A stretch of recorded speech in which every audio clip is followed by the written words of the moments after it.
তো বন্ধুরা, West Bengal board of primary education 2022 TET pass ক্যান্ডিডেটদের রিক্রুটমেন্ট প্রসেস সম্পর্কিত একটা গুরুত্বপূর্ণ নোটিফিকেশন জারি করেছে। এই নোটিফিকেশনের যে ডেট সেটা হচ্ছে 17/9/2024।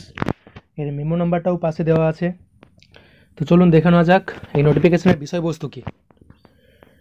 এখানে বলা আছে pertaining to the 2022 recruitment process, অর্থাৎ 2022-এর রিক্রুটমেন্ট প্রসেস সম্পর্কিত এই বিজ্ঞপ্তি।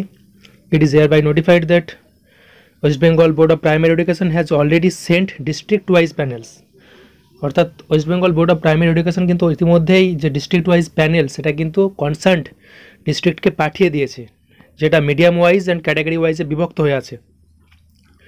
প্রিপেয়ার্ড বাই দ্য WBBP, এটা প্রস্তুত করা হয়েছে West Bengal board of primary এডুকেশনের দ্বারা, based on state level counselling held on 13/9/2024, যার ভিত্তি কি যে 13/9/2024 স্টেট লেভেল কাউন্সেলিংটা হয়েছিল, তার উপর ভিত্তি করেই কিন্তু এই প্যানেল লিস্টটা গঠন করা হয়েছে।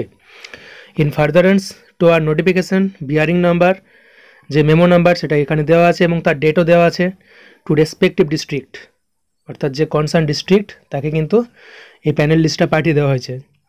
Empanelled candidates are requested to immediately contact his or her opted district, অর্থাৎ যারা এই প্যানেল লিস্টে যাদের নাম আছে কিংবা যার নাম এনলিস্টেড আছে তারা কিন্তু তাদের যে অপটেড ডিস্ট্রিক্ট, অর্থাৎ তারা যে ডিস্ট্রিক্টটাকে বেছে নিয়েছিলেন সেখানে তাদের অতি সত্বর কন্ট্যাক্ট করতে বলা হচ্ছে ফর নেসেসারি ফার্দার অ্যাকশন, পরবর্তী পদক্ষেপের জন্য, to be taken by concern district primary school আর প্রাইমারি স্কুল কাউন্সিল, পরবর্তী পদক্ষেপের জন্য যেটা ডিস্ট্রিক্ট প্রাইমারি স্কুল অথবা প্রাইমারি স্কুল কাউন্সিল কোন পদক্ষেপ নেবে সেটা জানার জন্য যে সমস্ত ক্যান্ডিডেট এনলিস্টেড হয়েছেন তাদের কিন্তু অতি সত্বর নিজের নিজের ডিস্ট্রিক্টে যোগাযোগ করতে বলা হচ্ছে।